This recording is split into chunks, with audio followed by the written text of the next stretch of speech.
сәлеметсіздер ме? Керек дерек каналының тыңдармандары. Жаңа 2022 жыл әр шаңыраққа жаңа бақыт, жаңа табыс алып келсін. Сіздермен бірге Керек дерек каналының жүргізушісі Тәттігүл. Жалпы барыс жылы барлық зодиак белгісі үшін жақсы жыл болғалы тұр. Астрологтардың айтуы бойынша барыс жылы жер, су, ауа және от белгісіндегі адамдар үшін қалай өтетінін айтты. Барыс жылы жер белгісіндегі адамдар үшін мансап тұрғысынан қайшылыққа толы болатынын атап өтті. Жер белгісіндегі жұлдызды белгілер тоқты, бикеш, тауешкі. Сәтті кезеңдерде болады, күш салатын, жеке мықты болу қажет кезеңдер болады.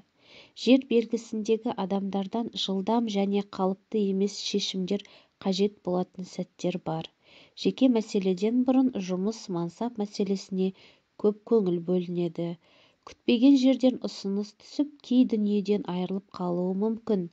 Бастысы, осы саладағы кей өзгерісті қабылдауға дайын болыңыздар. Жер белгісіндегілер барыс жылы ескіге жабыспағаны жөн. Жер белгісіндегі адамдардың тұрақты екені бұрыннан белгілі. Жер белгісіндегі адамдардың тұрақты екені бұрыннан белгілі.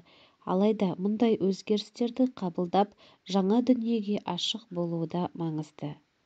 Келесі топ су белгісіндегі адамдар, оған шаян, сары шаян, балықтар. Бұл жұлдыз белгілеріне барыс жылы жеке өмірде барынша белсенді болады. Жылдың басында шаңырақ көтеріп, сүйінші жаңалықта естуі мүмкін.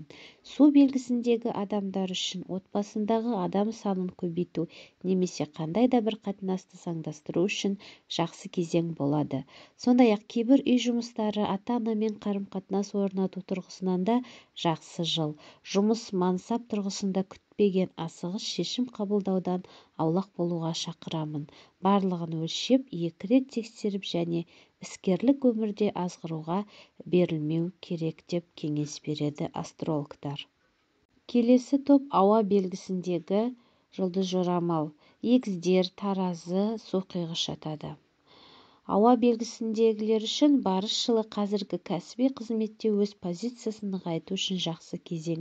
Егер сіз ұзақ уақыт бойы жұмыс орнында өсу, жалақының өсуінен дәмелі болсаңыз, 2022 жылы бұл орындалмақ. Алайда су белгісіндегі адамдарға қызметін ауыстыру ұсынылмайды. Ауа белгісіндегі адамдар биыл отбасын бұзу қаупі бар, алайда жаңа отбасы құруы екіталай. Демек, бұл жылы жеке өмірде тыныштық болады, дейді астрологтар. Келесі соңғы топ от белгісіндегі жұлдыз жорамал, тоқты, арыстан, мерген. Бұл от белгісіндегі адамдарға барыс жылы әртүрлі салада өте жарқын жылға айналуы мүмкін.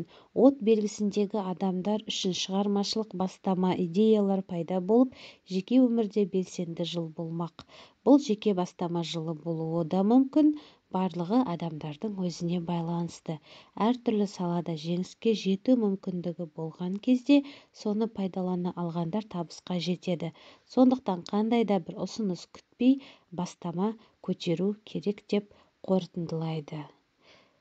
Жылымыз сәтті өтсін, баршаңызға жақсылық тілеймін.